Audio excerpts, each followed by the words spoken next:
Always great catching up with my next guest. Chase Hooper is back in action, going to be taking on Nick Fiore, UFC Fight Night, May 20th. It's right around the corner. Chase, how are you? Doing great. I'm definitely happy to be back up at 55. And yeah, just kind of putting the final touches here on the camp and getting ready for next week. Yeah, let's start with that. Is this going to be a permanent move or is this just for one fight? Take me through your decision to move back up to 155. No, it's definitely gonna be permanent. I just feel like I've been killing myself to try and make weight. And I can even feel it this camp in my own diet as I'm able to, do it smart, and like I haven't had to do um like in the past, my weight cuts have kind of stalled, a couple weeks out. Mhm. So then I'll have to drop my calories even lower than just doing like the 3 meals a day of, like 300 or 400 calories, to dropping down to the week before the fight to doing only like protein shakes and, just having little packets of like honey before training, like just so I have enough carbs to get it done. And that's horrible. It's horrible on my body. It's horrible in the moment. And I'm glad to not have to do that anymore. I think it's a hard line to try and like move up a weight class because those guys are obviously going to be bigger. But um, I'm going to definitely be healthier and all that this time around. I think I've just been cutting too much weight. Yeah. And, it's been long term, I'm sure, like, not great for my body to try and force myself to drop, 45 pounds to make weight. It's not healthy. So I'm trying to do a lot less than that now, and that extra 10 really helps out. Is this something kind of going through this process that you wish you would have done a little bit sooner, kind of looking back now? Yeah, I mean, like I was saying, it's a hard line of like you don't want to wait and then have a terrible weight cut, and maybe miss weight or something. But then you also don't want to move up too early and then be super undersized. So it's a really fine line, especially here in UFC. Like, all these guys are top of their game. A lot of these guys I'm fighting are in the prime, physically, and the prime of their careers. Um, so it's a hard spot to be in, but the timing's right. My body feels great. I've never had really this much energy, and this much just everything's been great this camp. Honestly, I've never really had a camp at 145 that's been this solid. Good. Well, I'm glad to hear everything worked out. And I know something you and I have talked about in the past is that, you're never in a rush to get that next fight. It's, more so, take your time and grow and all that. Was this the right amount of time off in between fights? Yeah, definitely. I feel like, very objectively, I knew where it went wrong in the last fight. It wasn't, I got clipped early, but it was a couple little issues, but they were fundamental issues. So it's been really just kind of working on that. Mhm. Aside from that, and aside from the weight cut, I was in phenomenal shape. And even that fight, as I was dieting, I was like, I do not want to do this anymore. I do not want to try to make 145 ever again. And even during the diet, we were already discussing, like, yeah, next fight's got to be at 55, but I already have this one signed. So Yeah. make the weight, be a professional, and then, go up the next one. Okay. But, that's how it is. And I feel like it's the right amount of time, especially, again, like, not having to cut that much weight. It feels a lot healthier for my body. Uh, I'm not feeling the effects of the weight cut as much right now, or of the diet. So I, I feel great. And the thing about losing is you want to get back in there like immediately, and you want to, kind of shake that off. And the only way to do that is take another fight. So, yeah, I think it's been a good amount of time. Good. Let's talk about your opponent here. 6-1 record. What do you know about him? How do you feel like you match up against him here? Yeah, I mean, he's out of a super solid gym, with Cater, with Font, with those guys.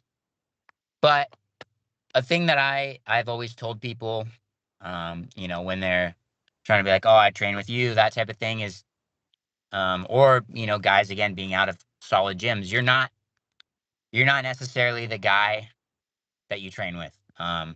Just because you guys, beat each other up doesn't mean you have the same skill set, doesn't mean you're at the same level. Um, so obviously I'm not fighting a guy that's on the cusp of a title shot. Um, and I feel like I'm in a good headspace and not like I'm not making more out of this fight than I need to be. Um, I mean, obviously he's a tough guy, uh, but he's not a huge, 55er. He's not some, stocky, jacked little, fire hydrant type guy. But, he's a grinder. He's durable. And, he likes to grapple a little bit. So hopefully that'll make for some fun exchanges here next Saturday. And, yeah, I mean, I'm just really preparing for literally any scenario. I'm trying to kind of not get too locked into any one game plan, but just knowing that I'm durable, knowing that I'm down to fight for those 15 minutes, and really trying to be there and be able to push that pace and just show the improvements that I've been making. And yeah, I mean, I'm really happy with the matchup. I Good. think it's good. It's a good matchup. It's a fun matchup. And yeah, hopefully I can continue that 100% finishing rate. Yeah, no, absolutely. Now I know for training camp in the past, you've gone and trained a bit with Stephen Wonderboy Thompson. Take me through camp this time. Was there any cross training, or has it all been at home base? I got a little bit of training in, probably around the 2 month mark with Chiesa, with Brady Highstand, with all those guys over in Spokane. Just a short 4.5 hour drive or something. Um, Before both of their fights, or when Mike was supposed to fight and all that. But I felt great. Got great work in with those guys. I ended up sparring with Chiesa, like, I don't even know how many rounds. Um, got a ton of great work in with them, great grappling. Obviously, that's their strong suit. But it's a different grappling style than I'm seeing every day. And again, it's a world class level of grappling with all those guys over there. And then for the rest of that, I just decided to kind of stay home a little more this time, and because I've had teammates that have been fighting this whole time, trying to help them get ready. And then the nice thing about that too is when they have fights, they're in the gym. Everybody's kind of grinding towards these same dates, which makes it nice. And yeah, I've just been staying home a little more this camp, and I felt great. Been able to get good hard training in. One of the hardest parts about traveling is worrying about the diet. Yeah. Um, because making 45, going out to South Carolina, I had to bring a cooler with me with all my meals, all my supplements, and all that. And that's, it's a hassle, and it's extra money and all that. So it's nice to not have to worry about that. Um, but yeah, I mean, I'm fighting more of a grappler, so I'm staying home. I'm doing a lot more grappling and stuff this time around. And yeah, it's been good. Good. And how's the weight right now? Like you said, much different camp, not having to cut those extra 15 pounds, 10 pounds. Yeah. Yeah. I feel like with doing those like death cuts to 145, I've figured out, um, I can kind of eyeball it even with my food and all that. I can really feel, if my body needs more carbs, or, if I need to hydrate more and all that. So I feel a lot better about this camp overall, and the diet feels great. I couldn't quite make 55 today, but I'm close to it. I'm close to the spot that I want to be cutting weight from. And once I start water loading this weekend, I think I'll be on weight, or on to my target weight here pretty quick, which will be great. Who's making the trip with you as far as your corner? I'm bringing out my coach Jeff Hoagland, and then a couple of my other teammates. We got an amateur heavyweight guy. He's fighting here this Saturday in Oregon. Um, and then my other teammate Lando, bringing him out. He's been grinding with me. He's letting me beat him up this whole camp. So nice to be able to bring that guy out. How's this fight playing out on May 20th? How do you see it going down? Honestly, I'm really, like I was saying, I'm really ready for anything. I'm sure he's going to come out hard. He's going to try to hit some pressure. Watching the last fight, obviously, he's probably going to try and strike. But I know he's definitely tends to grapple more. But I'm really ready for both of those. Um, I feel sharp. I feel really confident. Just objectively, I don't feel like I'm trying to give myself any fake confidence or like pump it up. Um, and this one, I'm really gonna just kind of go back to basics a little bit. The past couple fights, I've been worrying about like, oh, how do I, chill out? How do I chill out before a fight? Because the stress was kind of eating me alive a little bit, or at least I perceived it that way. But this camp, I'm just gonna kind of let it flow a little bit, like I have in my previous fights. Like I've literally had fights where I feel like I'm being walked out to like my execution. And you perform really well on that. Like you're just ready to go from the jump. Where the past two fights I felt a little like I wasn't up enough, which is a hard thing to maintain. But I feel like I'm getting into a really good spot. And with this being what my seventh UFC fight, it's not it's not the same as it was, the first couple where everything's a whirlwind. I feel comfortable now. I feel like I know the process again at the Apex in Las Vegas. I feel really, really comfortable with what all of next week's going to look like. Which is it's hard. Not a lot of people get to be in that comfort level with UFC and all the lights and all the production, which kind of ties back to what's going to make next Saturday interesting. Is I've never really been the veteran guy Yeah. in the octagon, so it's going to be interesting to have twice as many pro fights as my opponent and an infinite amount more of UFC experience, but not to not to say that that necessarily matters, but it helps. Um, and it's going to be interesting just to see, because I've been fighting vets, back to back to back. So it's going to be interesting to fight a guy who has less experience. Can I ask you a couple rapid fire questions? Just say whatever comes to mind first. These are just like fun questions. Who is the best striker in the UFC in your opinion? Probably Izzy. Who's the best grappler? Probably Islam. Who's the funniest fighter? Funniest fighter. Probably Paulo Costa right now, the social media. You could have dinner with any fighter. Who would it be? Ooh. I mean, probably just like a OG, like one of the Diaz brothers or Cerrone.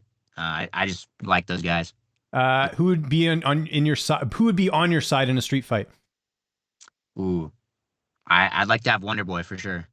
Who has the highest fight IQ in the UFC? Probably Volk. I mean, performance wise.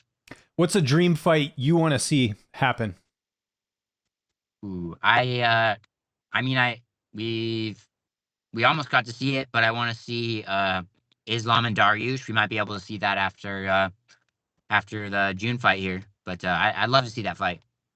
And then just a couple more quick questions here. How many more fights do you have left on your contract? Do you know that? I actually just re-signed the other day, so nice. 4 more. What does that mean, man? Like it's hard to get a couple, it's one thing to get the first contract, but the second, the third in your case, and I know you're coming off a loss. Like, what does that mean that the UFC is investing in you and wants to see you, go forward? Otherwise you wouldn't be with the UFC, right? Yeah, I mean, it's nice to know, because it's hard. It's hard to get anything out of them. It's nice to know that you're still, not being tossed to the wayside, obviously. But I have exciting fights, win or lose, so it's worth the watch, and hopefully I'm worth the money. So yeah, I'm super happy with it, and it's nice to because of how cutthroat the sport is, it's nice to have at least a little bit of security as far as like again, they're wanting to invest in me a little bit. They're wanting to see what I can do, and they're willing to let me grow. Like again, most of these other fighters, you don't get to see them on the local circuit. They're already coming into the UFC with, 20 fights. So all of their mistakes are, 4 or 5 fights ago. And maybe you can see them on Fight Pass. Maybe you'll never see any videos of their old fights. So I'm kind of, growing up and kind of maturing and becoming a more well-rounded fighter in front of everybody's faces on the biggest stage in the world, which is, it's a tough thing to do, but I'm happy for the opportunity for sure. You didn't quite have the same situation, but what do you make of what's happening with Raul Rosas Jr.? Obviously, really young guy. You were a young guy as well, with the Contender Series and stuff, a little bit of a different path, but obviously he's coming off his first loss. The vultures are out, Chase, and I'm sure you had to deal with that too. What do you make of that whole situation with Raul, losing his first fight? Yeah, he won his debut and then he lost his second. Honestly, same as me. My second fight was against Alex Caceres, against a tough vet. Um, Whereas his fight, again, like a more veteran guy, again, a tough guy.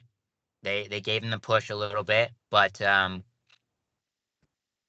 it's hard. Like I was just saying, like you're growing up and you're maturing into a more complete fighter in front of everybody's eyes. Like if Raul had come into UFC with a loss, nobody's gonna question it. But when he loses on the pay-per-view, and he was, talking it up a little bit, which is, again, he's 17. You got that testosterone flowing for the first little bit. You might say some things, and UFC's proven that that's the way to get eyes on you. That's the way to get popular, is to, make some bold claims, and then, if you live up to them, people are hyped on you. If you don't, then they're the wolves are out for sure, like you're saying. But I just think he needs to you know get back to the gym, and hopefully not look too much into the social media stuff, because you got to think about the people that are Yeah. criticizing you. They're not. You've had your fair share of, and I love the clapbacks a bit too with some of these people like messaging you and stuff. Like it's just people just wasting their time. Yeah, for sure. And it's learning that responding to those people, or putting your energy into them, is wasting your own time. And it's like, what do these guys do? Like they work at a gas station, they work at Arby's, and like they watch UFC for fun. But like that's your livelihood. That's what you're doing to make money. You're a professional athlete, and these people are just watching the sport for fun. Exactly. So it's just keeping that in mind, which is again, it's easier said than done, especially when you have like the publicity side of things that Raul's got to be going through right now, and you have a lot of eyes on you. Anything that you say is gonna be, some people are gonna, talk shit about it, and some people are gonna support it. But you just have to really focus on trying to live a normal life, I feel like, and not let that get to your head, positive or negative, because neither Yeah. of the people really know the truth. Yeah, well said. Okay, two more quick questions. Again, I'm cutting into a sunny day here, which doesn't happen often here in the Pacific No Northwest. worries. The UFC Fight Pass, are you still doing work for them at all? Yeah, hopefully after this fight, I'll be out at International Fight Week. We'll see. I'll talk to him when I'm down there. Yeah, I love doing stuff with Fight Pass, trying to do those extra round shows, trying to really just do as much as I can with them. Any plans for you to go to UFC 289? Maybe not compete on it, but at least go there. That's in Vancouver, not too far away from you. Has there been any talks about that? I was definitely looking at going down there for the fights, or going up. I've actually still never been to Canada. Oh, really? Um, Oh, Even wow. though it's a short drive, yeah. I've been to Mexico, 5 or 6 times, but Canada not once yet. So might be worth making the drive up there, and getting to see Vancouver. Yeah, the better Vancouver. No offense to Vancouver, Washington, but Yeah, honestly, it I sucks. might be a I, little biased because I live here. But hey, Chase, thanks for doing this. Again, I know I'm cutting into your day. Anyone you want to thank before we get out of here? Sponsors, social media, you name it. I'll give you the last word. uh, nobody really specifically. Just happy to be here, happy to talk to you, and yeah, appreciate you having me.